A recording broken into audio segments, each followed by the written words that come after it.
What's up YouTubers? This is Master Del again at your screen at meron tayong bagong tutorial sa inyo kung paano natin ma-hack yung Everwing. So stay tuned and don't forget to like and subscribe to my channel. Thanks!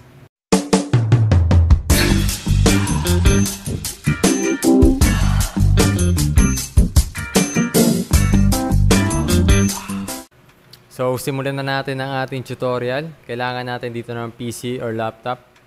Okay? Google Chrome, Firefox, or Opera browser ang gagamitin natin. Mag-login tayo sa messenger.com at doon tayo maglalaro ng Everwing. So, login tayo and load natin yung Everwing.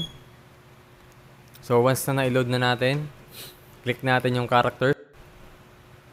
Punta tayo sa may hero na hindi natin gamit, yung may equip button sa baba.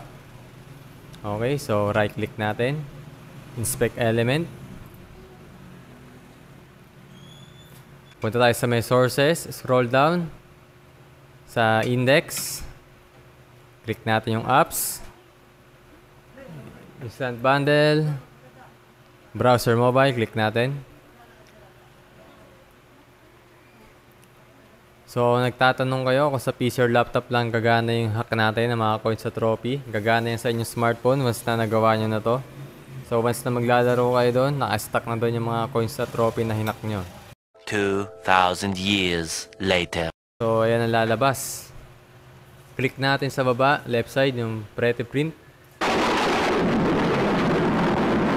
So, once na lumabas na yan, ganyan, Control F natin. Type natin is query.prototype.run.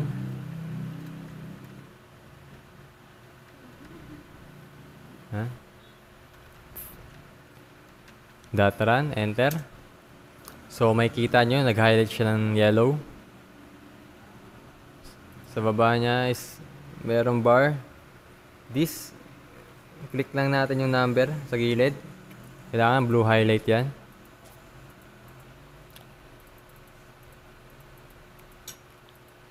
Okay, so once na na-click nyo na, click natin yung equip. So, yan, nakita nyo, nag-post yung laro. Click natin yung call stack. Object, click natin. So, ito yung mga nasa loob ng Everwing. Ayun ang mga script niya. Andyan yung coins, trophy, experience, at kung ano-ano nandyan. So, hahanapin natin yung coins sa trophy. Lalagay ko na lang sa description para di kayo mahirapan. So, ngayon, hahanapin ko siya muna.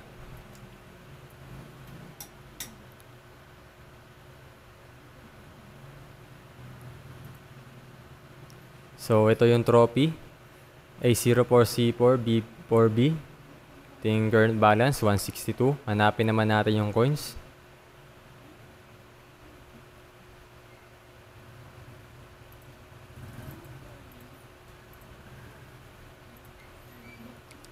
So, ito yung coin.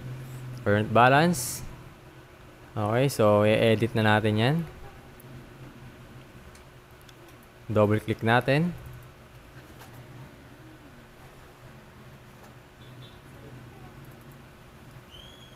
Pitong 9, 1, 2, 3, 4, 5, 6, 7, enter. Ganun din sa may trophy. Pito, 1, 2, 3, 4, 5, 6, 7, enter. And then click natin tong resume button sa may gilid, sa taas.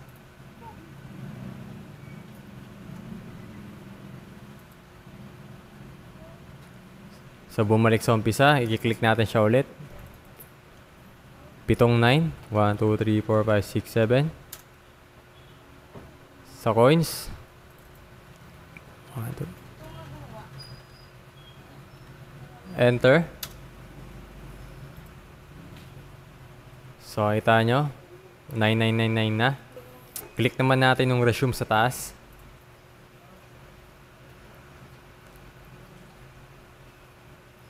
Click natin ulit.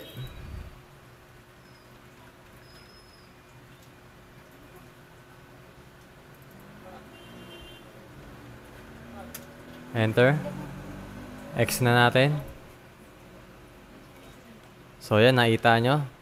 Yung coins sa trophy natin, nagbago na. Nadagdagan na siya. Puro 999999999 na. So, labas tayo.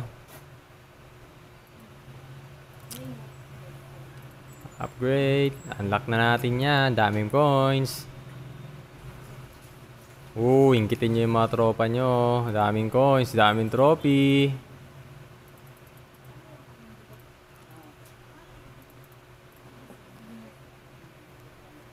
So, once na naglaro kayo sa smartphone nyo, nandyan na lahat yan. Ng coins sa trophy nyo, hindi mawawala yan.